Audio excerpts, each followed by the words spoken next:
Last time, raise your hand if you've been here all 3 days.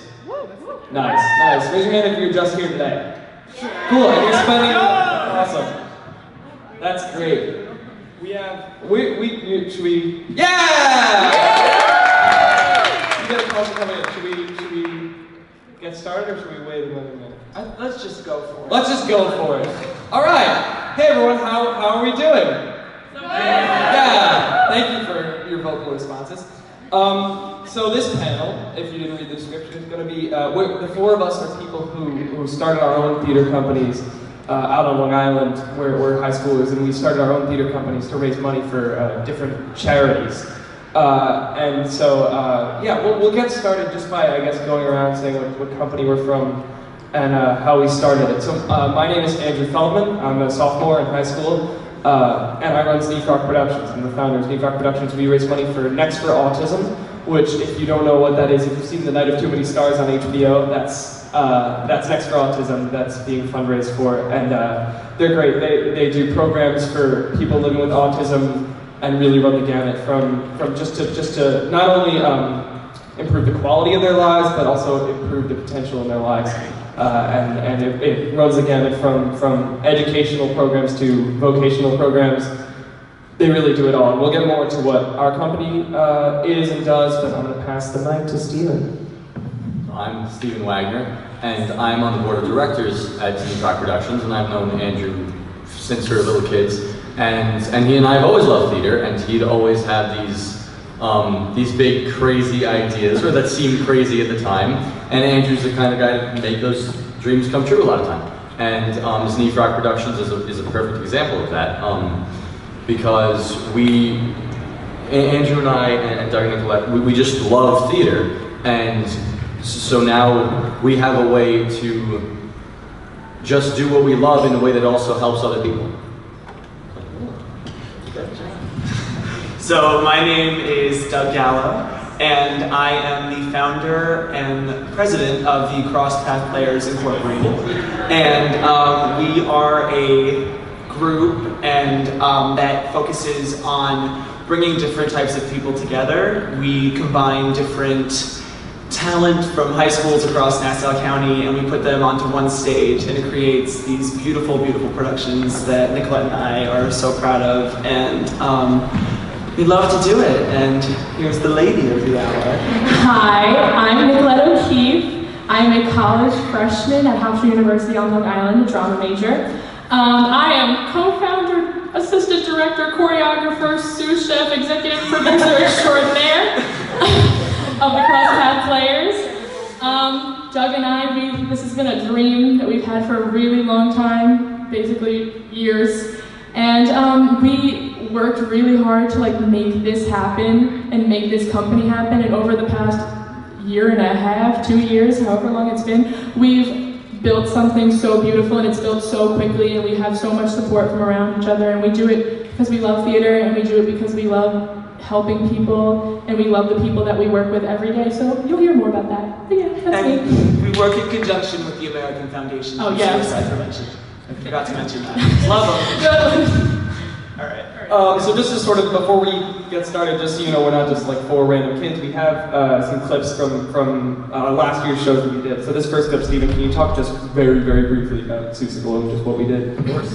Well, as we're probably going to touch on more later, the great thing about what we do is we're able to have our own, sort of original ideas and make something out of them. So Andrew and I had this idea 2 summers ago now, so it was when we had the idea of doing a production of Seussical, which I'm sure everybody here knows, and kind of doing a darker take on it, not changing any lines, not changing any songs, but just in the way you light the show and block your actors, to try to, because in every Dr. Seuss story there's plenty of symbolism and sort of social commentary that you see in all Dr. Seuss stuff about politics, about the world, about everything.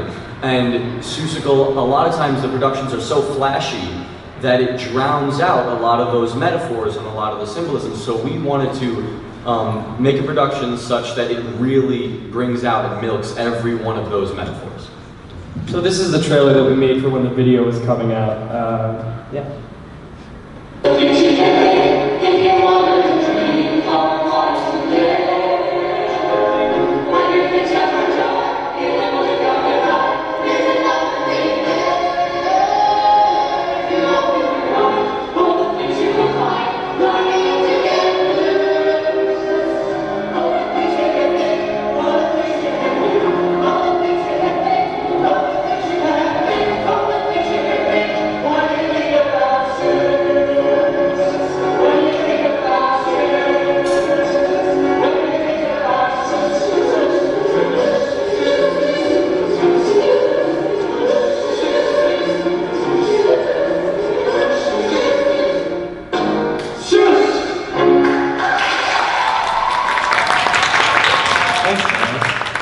Expert filmmaking, I know. So Doug, just talk for a second about what you guys did last summer while I'm setting up your clip. Sure. So last summer we chose Heather's the Musical High School Edition. I don't think anybody here knows that show. No, I'm not sure if you're familiar with it.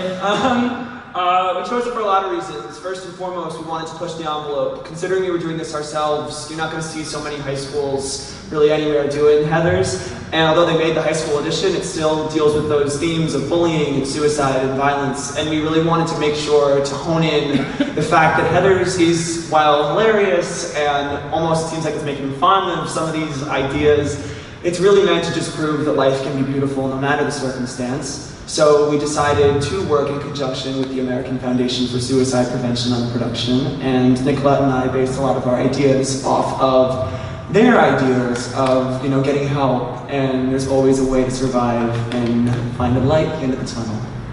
So this is their clip from Heather's.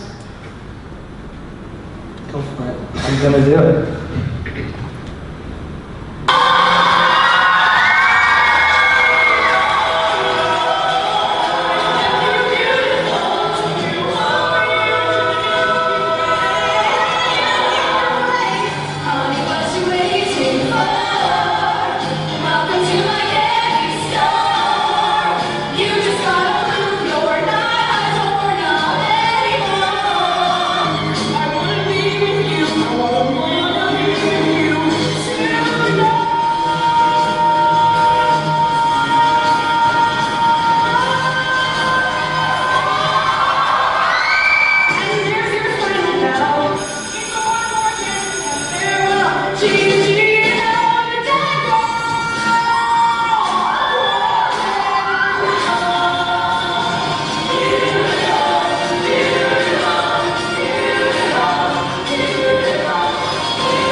I just want to point out that Veronica Sawyer is played by the incredible Miss Anna Kirby.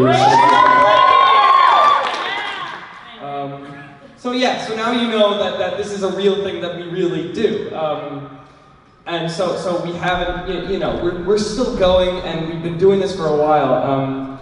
Zneefrock Productions, this is going to be our 5th year coming up. I started it, I guess let's talk about how we started now. I guess that was a good segue. This is by far the story I'm about to tell you is the most Jewish way to start a theater company. I started it when I was 12 as a mitzvah project. That's a real thing, and thank you.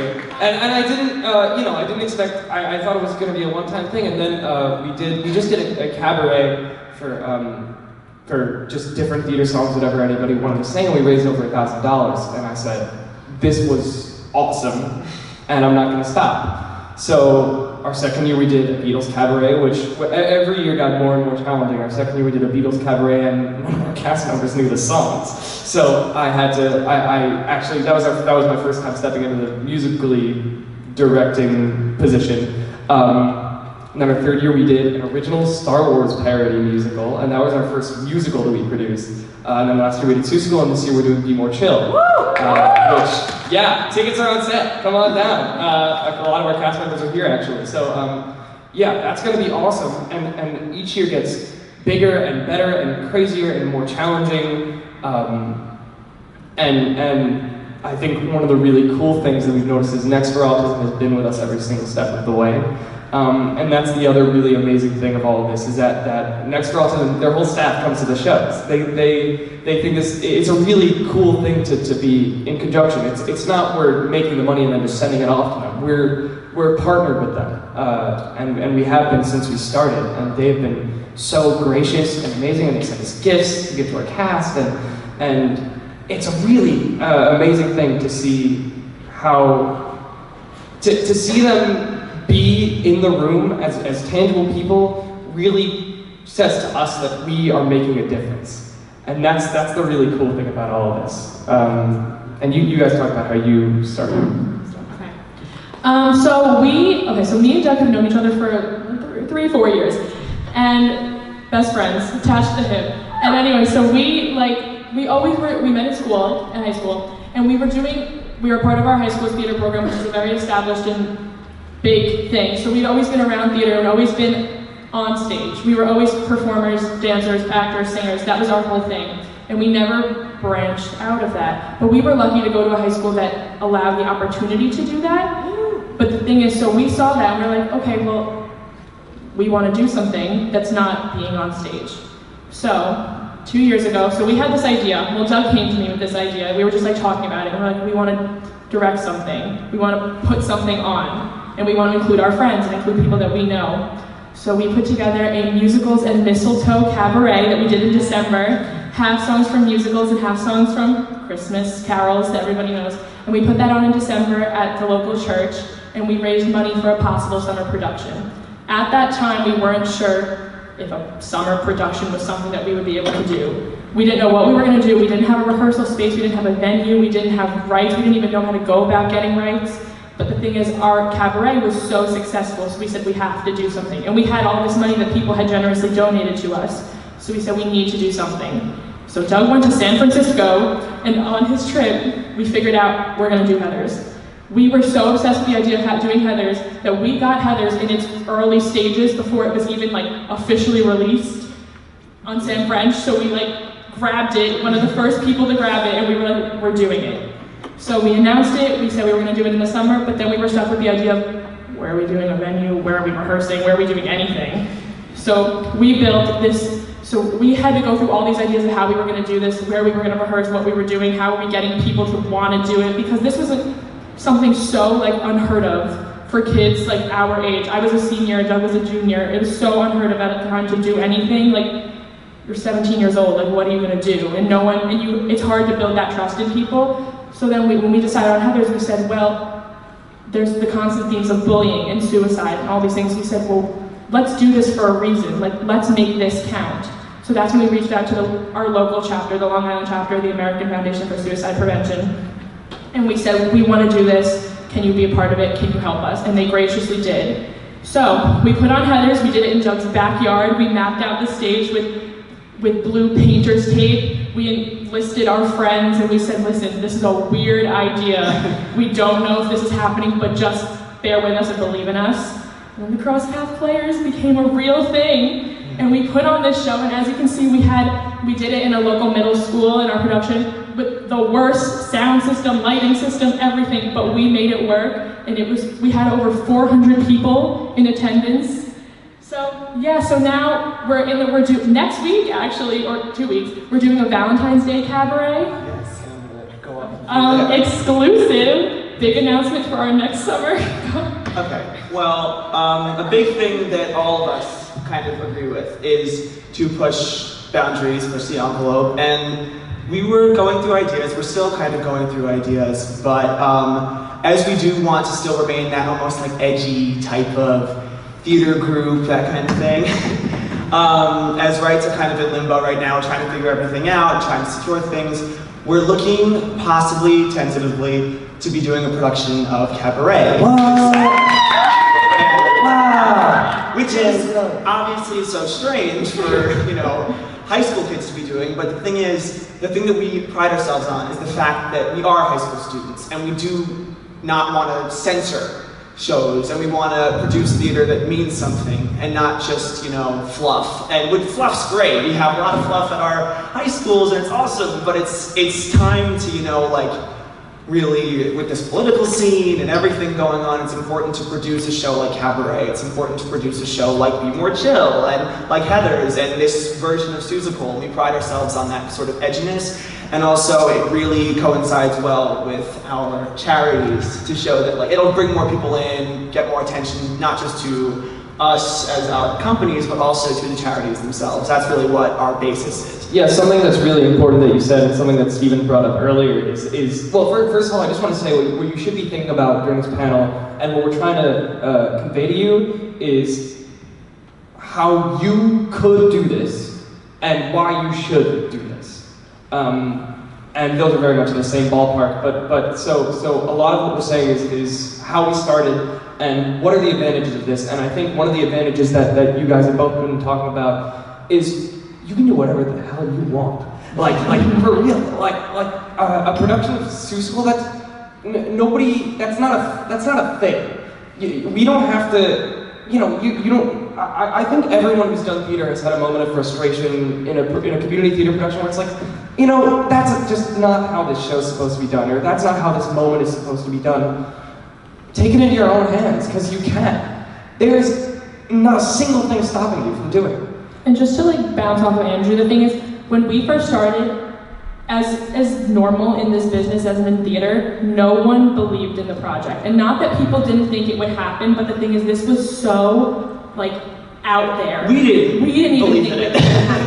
It's It's not that we didn't have support, it's just that when two high school kids come to you and say, oh, I want to put on a production, and I want to do lights, and I want to do everything, and the thing is, in the theater world, what we did, the two of us, is usually what a team of 50 people do. But we said, we want to do this, we're going to make it happen, and we're going to do what we need to do it. And the thing is, that is how, if you have that determination, and if you have that drive to want to do something, then it gets done. And then eventually, as people, I think, at least I think this is what happened, as people saw that we wanted this to be a real thing, and honestly, we didn't even know it was a real thing until we actually saw it with our own eyes, and we actually were sitting there watching like, holy crap, we have a production. Like, we didn't know it was happening until we actually saw it ourselves. So the thing is, you have to, but we kept that, there was something always there saying, well, we gotta keep going, because we're this far, we wanna do it, it's gonna happen, and we made it happen. So yeah. Just wanted to let the two of you know that Richard Perry is watching. Oh! Richard Perry, everyone. Anna Curtis is driving this whole thing, is what is happening now. But Stephen, you wanted to say something. Yeah, I just wanted to say, off of what you were just saying, Nicolette, I think Doug put it really well when you said, yes, we are high school students, and we're proud of that, for a lot of reasons, because I think the whole point of this is that everyone has the opportunity to do this. Like Andrew was saying, you know, you don't need some ridiculous circumstance that allows you to do this. It was really, I mean, we were 12 when Zneefrock production started. 12. You know, it's not often that something is started by a 12-year-old and is now raising thousands of dollars for a charity, but if you have that determination and you just get together a group of friends who will do that with you, you can make that happen. Even if you're a high school student, if you're a middle school student, or whatever. Everybody has the power to do that kind of thing. You know, you just need to, as Nicolette was just saying, if you have that dedication, it's gonna happen. Act on it. A lot of these panels, I've been here all weekend, and a lot of the panels that I've been to are very inspiring about what you can do with your future. But this is something you can go home and do tomorrow. You can go home and say to, not an adult, not to your teacher, but to your friend.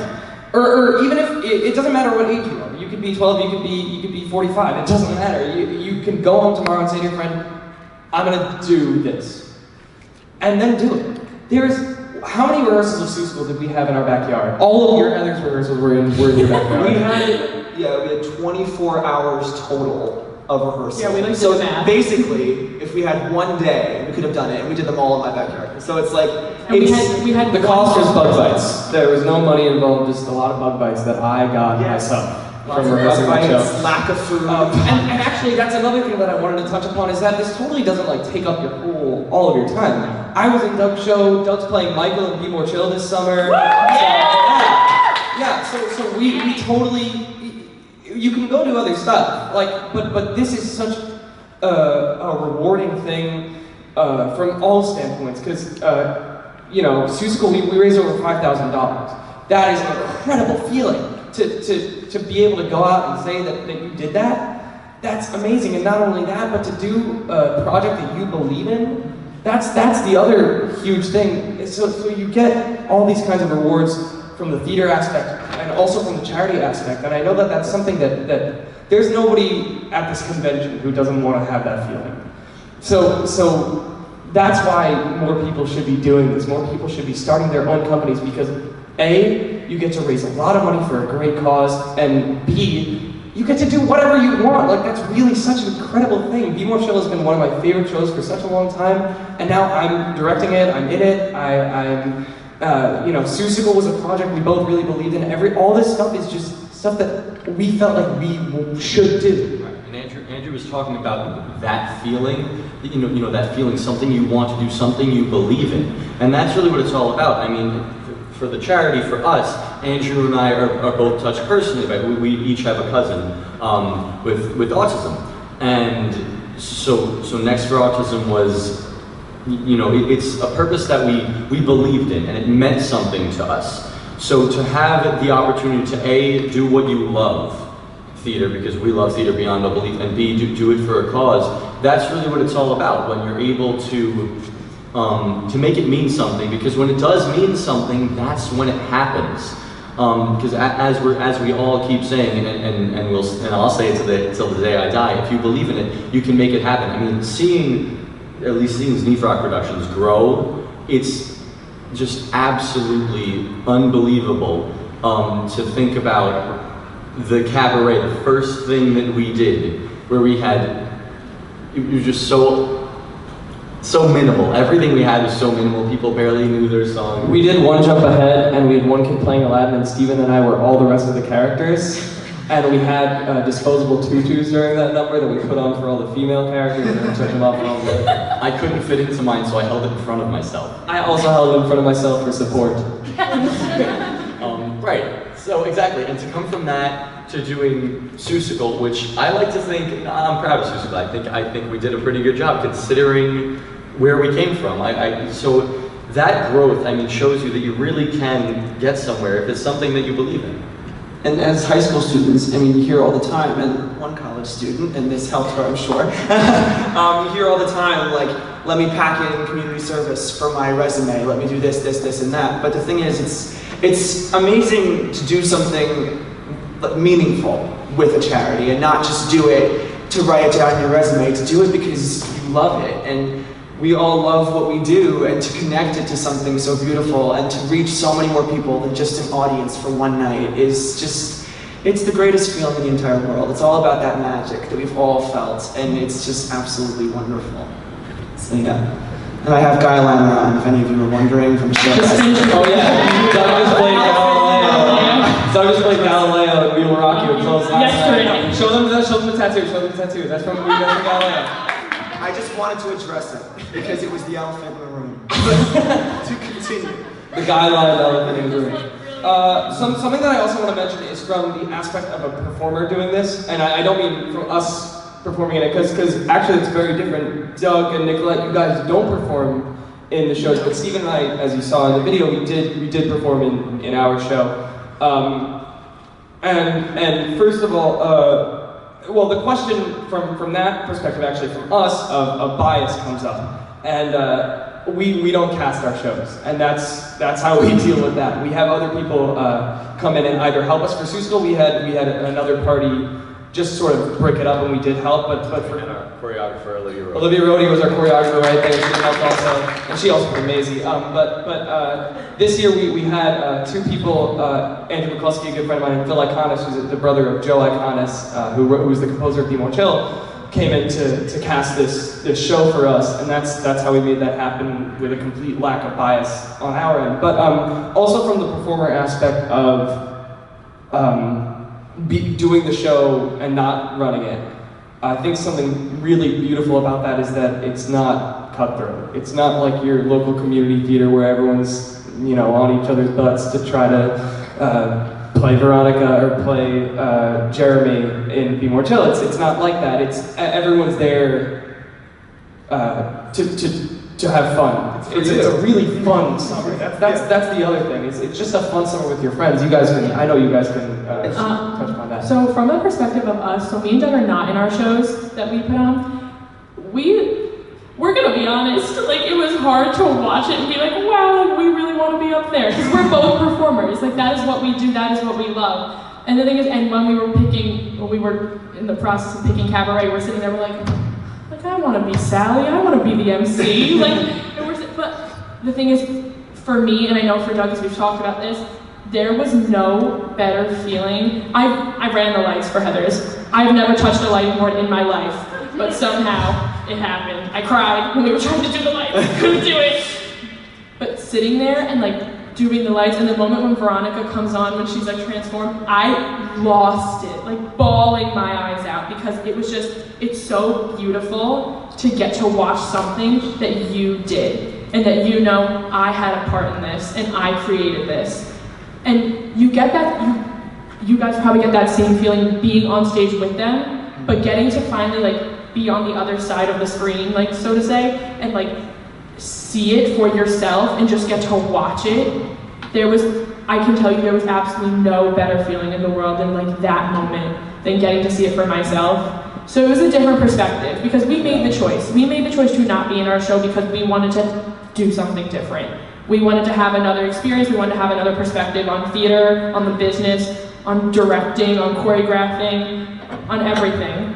So we made that choice, and I am so glad that we did, because it was just something so new to us, and it gave us a whole new outlook on like our future, careers, everything. So yeah. And I got to sit in the back row, and I just looked in front of me, and I just saw the reactions, and it was just the coolest thing ever, because that's so rare, and you don't really see that as a performer. And while like, yes, we casted our shows, the thing that was like unique about it is the group of kids that we were working with they all gave us and our stage managers so much respect. And it wasn't a matter of like, oh, here's, you know, one of my good friends, let me just give them a lead. It was a matter of, we based it completely on talent, and we based it on like, just personal qualities. We had an audition, so yeah, it was we based it on unbiased. A normal audition, you know, should be based, as was Be More Chill, in a different setting. And it was amazing to like step into that position of leadership and get that respect as this cast member's friend. It was incredible. As an interjection, Doug did not sit in the back of Heather's, he ran around and paced.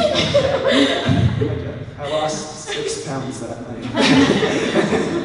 And to talk about that feeling that you feel, because you're right, I know Andrew and I felt it because we just couldn't believe it on the night of Seussical. Because the great thing about theater as a whole is that the reason that each person is there is that they love theater. No one's there because they're being forced to be there. Everybody who does theater does it because they love it. So you wind up with a really dedicated, honest, and supportive group of people who are all there. Like Andrew said, it's not about being cutthroat. It's about making something together. It's about being a team and creating something. So Andrew and I mean, I don't mean to speak for you, but I know you felt it too. We were so unbelievably proud of this cast when they're showing up, because again, when you first have these ideas, they seem like a pipe dream, and then to see them really happen, especially all your best friends, all your loved ones up there, it's an amazing thing when it really happens. It is just an incredible feeling. And just to add, I know for me and Doug personally, and for like Andrew and everything, all the people that we had doing our show were not people that all knew each other. We did community theater and outside things, and we knew people from all over, from school, from everywhere. So we brought all the people closest to us and all the people that we knew who'd want to be a part of it. And a lot of them, they walked into our first rehearsal, had no idea who they were, never had seen each other in their life, sitting in a read-through with looking to the right and left of you, having no idea who the person is. And like But they were our friends and they were our closest friends.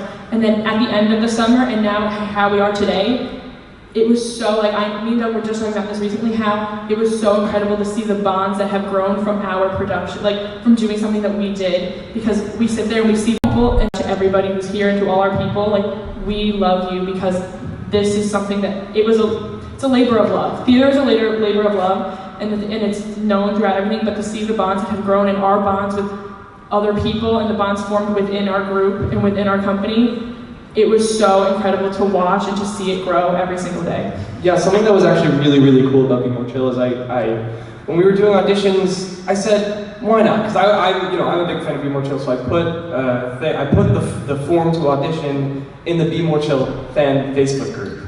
And I didn't know people would actually audition, and so we had multiple people audition that I didn't know, that I have never met. It wasn't just that, and that was another thing too, is that the cast, also a lot of the people didn't know each other and they got along because that was a long day of auditions.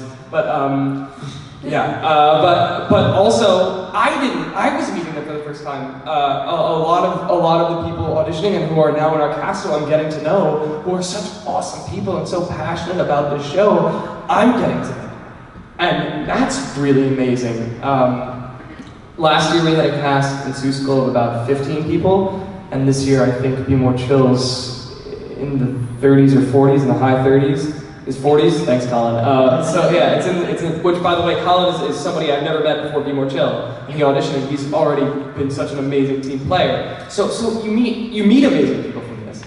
That's one thing. But yeah, like I'm growing my own social network as well as all my friends are growing their social networks. We're bringing people together to do this, and that's actually another thing that I want to start the discussion on about growth. Because I know you guys are already growing with your cabaret that's coming up, but from our first year, like Steven was saying before, we did a cabaret, I think it was like 12 of my friends, and I know I've talked to Doug about this before, is that we really felt like they were doing us a favor. They were doing that as a favor to us and to get this thing off the ground. But the more and more it went on, and now with Be More Chill, all these people are wanting to be a part of it. So when you start out, it's not gonna explode all of a sudden. But if you keep going with it, it's, well, you guys exploded pretty quickly, but you know how you had. Yeah, you're not gonna raise, if you raise $100 from your first thing, that's another $100. Good for you, that's incredible. We raised, I think it was a little over $1,000 from our first cabaret, and last year we did Seussical and raised $5,500. So it just keeps going, and now with Be More Chill, we've already sold, I think it's like 102 tickets in pre-sales. The show's in July. It's January, and I'm looking through these names of people who bought tickets, and I don't know them. I don't know any of these people, and I'm looking at where they're from. There are people from Alaska buying tickets. There are people from all around. We had somebody from the UK audition for Be More Chill. Ben Lundy, he's great. Yeah, people are showing interest in us. Whereas when we started out, I had to yank my friends' ears and tell them to come do this show, like Steven. Steven, this is a funny story. I called Steven early on in the cabaret process, right before we started to make any finalized decisions, and I said, Steve and I were going to do the cabaret together as a joint business project, and I called him one day and I said, are you actually doing this? And he was like, no. And he was in it. But then he did get on the board with me later on. But that's a huge thing, is the growth, and I know you guys from Mistletoe to Heather's to now Love is in the Air, it's, well, a good example of that is with Mistletoe, which was our cabaret last year. We had a cast of about 21, and with our cabaret, it's next week, or next week and some change. We have a cast of about 48, and yeah, so people hear about it. People, love it. People love to do it, and we are from a high school theater company that is pretty prestigious, and it's tough to get a role, it's tough to get into shows, period. It's even tough to work on crew, but I pride myself on giving opportunities to people who haven't had them as well, which I think is really important, as does Andrew and Stephen. Like, a perfect example is Anna, who is doing this Facebook Live right now. She is in the On Tour company at my high school with me. It's our high school theater company, and she'd really never gotten much of anything. And she had the chance to play the leading lady, Veronica, in Heathers, and blew everyone out of the water. And since then, she's been getting lead after lead after lead at school, and she's just grown into this amazing, amazing actress and person. And that's a shining example of it, because it just shows that give an opportunity to someone that you think may not have one, and give a chance to people who haven't done theater, who haven't performed in a musical, play, or anything. It's just amazing. And something that we had posted the videos from Heathers on YouTube, and we were like looking through the comments one day, and we're getting comments from people like, oh, I was at this production, like it was really great, and we're looking at the name, we're like, we don't know who this is. And we were, a fun story. So when we were printing tickets and when we were printing playbills, I go, Doug, how many do you want to print? He goes, 100. I expected 100. 75. He goes, I'm expecting 75. I go, no, we're gonna get more than that. He goes, no, we're getting 75. He said, maybe 4 rows. I remember we would go to we lived at that middle school for like a month, me and Doug, running back and forth, like doing lights, doing everything. And I remember Doug would count the rows and he'd be like, if we're here, like at least it will look full. If we're in like row K, we'll look full. And we're like, okay. 400 people came to this. 400. Basically, like filling up the entire auditorium. None of us saw that coming. Nobody. And the thing is, we were looking around, people that we vaguely knew, people that we didn't know, people that we had seen in passing who we thought, no, they'll never come see something we do. But there were people, the amount of people that come out to support things like this, and to support theater, and to support you, is a big thing. Because you don't realize how much of an impact you're making until you visually see it for yourself. And I think for all of us up here, getting to visually see, this is what we're doing and this is why we do it. And before questions, really quick funny thing, is Anna's croquet mallet, which is like very important, broke the day before the show.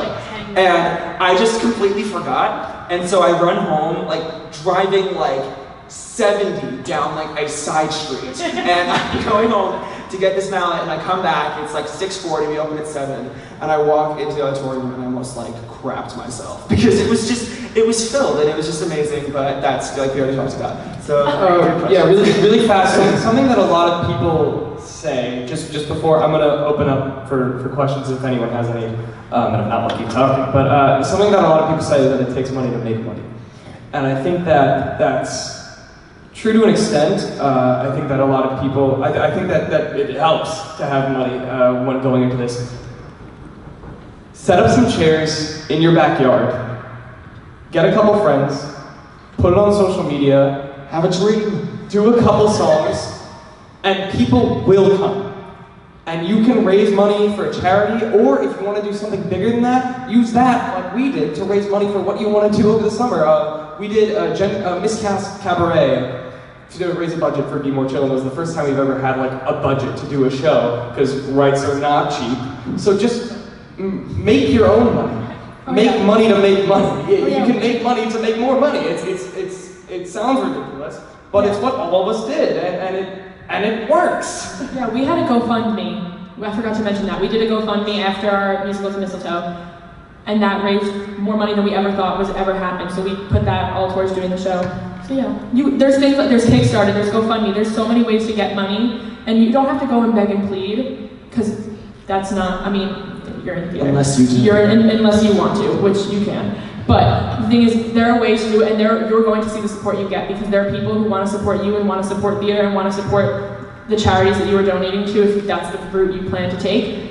So there are ways to do something. If there's a will, there's a way, and I fully believe that. So. Right, and again, just to kind of reiterate that, like, you don't necessarily need to start out with a full, 40-person, fully costumed production of I don't know, some crazy show with lighting, right? Of Les Mis with lighting and beautiful sets and backdrops. I mean, full barricade. Start out right. Start out with a cabaret. You need no. Unless you're rich, then do it. What I'm saying is you don't need that because yes, like to do a musical, you need to buy the rights. The rights cost money. That's true. But start out with a cabaret. Cabaret takes zero money, no budget. So you always have the power. If you've got a few friends, and just get some people together who would just love to do it and would do it for fun, then you have the power to do it. Does anybody in the room have any questions? Yes. Okay, so first of all, it's amazing the work that you're doing. It's very inspiring. Thank you very much. Thank you. But I'm wondering if you can say more about what the charities did, other than maybe bring people to your shows, what they did to help you, especially as you were performing. Yeah, I think the biggest thing for us was Next for Autism. We would give them sort of periodic reports just to say what was going on with the show, the dates, the ticket prices, and I think the biggest thing was really moral support. They were constantly invested in what we were doing. They were very excited about it. They sent people we sent them pictures. They posted on their blogs about it. So it was pretty much a back and forth sort of exposure thing, and they gave us actually some really nice gifts, like I said earlier. So the biggest thing that they provided for us was moral support, and that was so beautiful. And we emailed them, and when we started out this whole crazy endeavor, and they answered right away. They were always on board with this, and it's a very small company in terms of numbers of people that work on it. So their whole staff came to the show, and it was just really nice. And I know you. Yeah, and I mean, once you've cast the show and you're in rehearsals and everything, you get so caught up in it because obviously we love theater and we love putting on shows, so you get so focused on the show. So then every once in a while, when a representative from Next for Autism shoots you this email or writes a little letter, thanking you or asking how the show is going, it's just really crazy because first of all, it reminds you why you're doing it. It reminds you how great the work that you're doing is. And after Seussical, Andrew and I were both our minds were blown because we had worked so hard on it and it was just so unbelievable that it really happened. And then the icing on the cake was 5 or 6 representatives from Next for Autism came up and gave us the biggest hugs in the world, like we knew them our whole lives, and that felt so great because that really, it's gonna sound silly, but that's such a human thing because you get so caught up in just putting on the show, rehearsing the show, and then with that reward. That is the big reward. So yes, like Andrew said, the main thing is the moral support. And for American Foundation for Suicide Prevention, I basically just called a rep. We spoke on the phone for 2 hours about life, and she was wonderful, and she sent us these wonderful gifts on the way to the show. She brought her staff, they set up a table, had pamphlets out, it was beautiful, and we participated in their walk, the Out of the Darkness walk this past fall, and raised $4,000. So we work with them and they work with us. So that's kind of how that's worked. Yeah.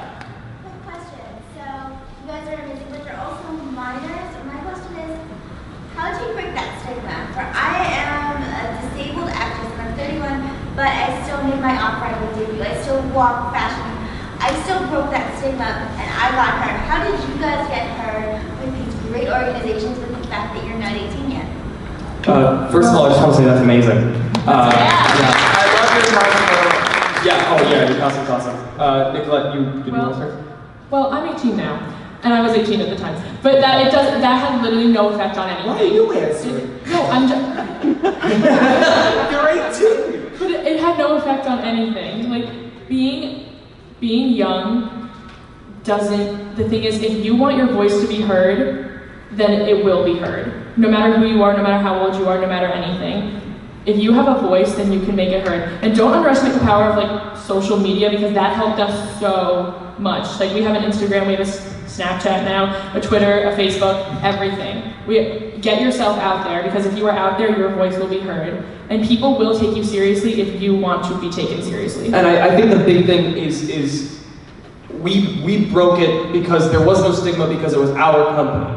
we made our own opportunities, so there was nobody to give us any negative opinions because it didn't matter. We did it. We just did it. You know, we did this cabaret and everyone came and it was like, it was a thing that happened. It was a real thing on a real stage, in a real theater with real people. If you make it happen, then the stigmas don't matter. You know, I think the biggest challenge for us with that was Seussical, because you know, the first three shows we did were stupid. It was cabaret and then a Star Wars parody, but Seussical we were trying to say something. And so when it came to like Steve and I being like, let's talk about abortion, it was like, well, we can't really tell anyone about abortion because we're 15. So it comes up, but so much less than it would in the regular outside world, because it's a world that we created. All right, any more questions? Yes. As you dream your dreams, and it's really amazing to see how far you've come at your young age. Do you have a vision? I know it sounds like you're started out going to production and watching it grow. What do you see? What is your vision or your dream for yourselves in 5 years from now, in 10 years from now? Have you been able to look? Yeah. A loaded question. Wow. Well, I go to college for drama. I go to Hofstra University. I'm on a track, sort of a directing track. And I doubt my future every single day. Literally have no idea what I'm doing half the time. Because that's just life, that's just how it is. I love theater, this is all I love, this is everything I want to do, this is everything that I am. And the thing is, I had a professor who told me this year recently, he said, I was in a drama class, and he said, if you can picture yourself doing anything else, then go do that thing. Because theater is so demanding, and this business is so demanding, and if you want to be in it, you are in it 110%. There's no room for anything else. There is room for life, there is room to do anything, and if you want to, but theater is a demanding thing, and if you want to be in it, you are in it.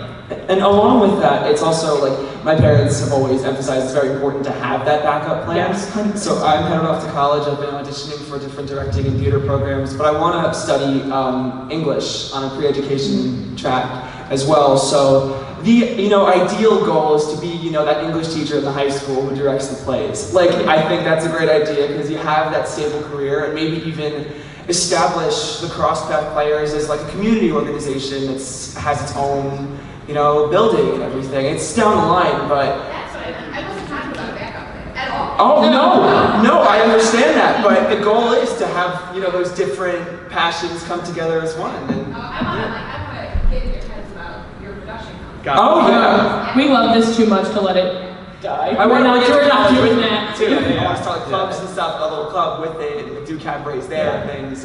And the great thing, the thing about theater is, like I said before, when you're in it because you have a love for it. And when you have that love for it, it never leaves you. Whether or not you're doing it as a profession, if you love theater, you're going to be involved in it to some extent, no matter what, because you just have that love. You can't get away from it. Yeah, I think, first of all, the great thing is that both of our companies are over the summer, so I'm never stopping this. When I'm in college, I have all summer to do these shows, and I think that goes for you guys too. And the cool thing is that now we're both of our companies are officially legally non-profits, so we get to, we're a business, now it's not just a couple kids in a room in my backyard doing stuff. It still is, but now it's legal. So no, we're gonna keep going. We're still doing Be More Chill. I'm already planning what we're doing next year. We're gonna start doing shows during the year just for a little bit. So no, we're never gonna stop. Are there any other questions really fast? We have like 2 minutes. Oh, Abby. Super quick, how do you get your business to become legal?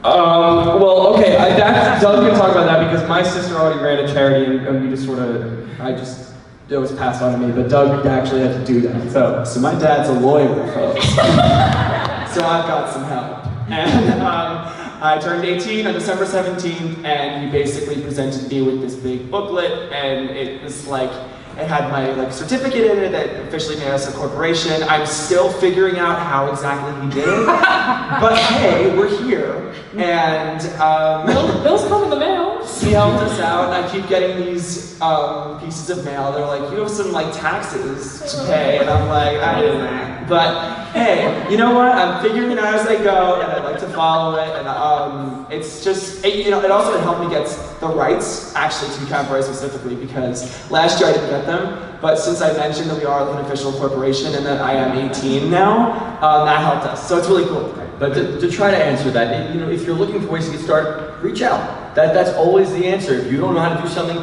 reach out to people who do. Reach out to the members of the organization. Like, we could reach out to the members of the organization that we work with, and reach out to people who know how to get there, because there are always people you can ask.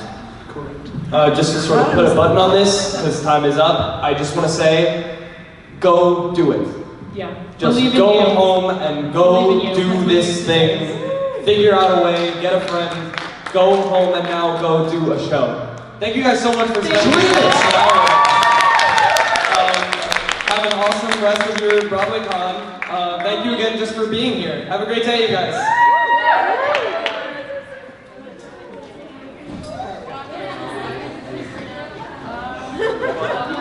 We did it.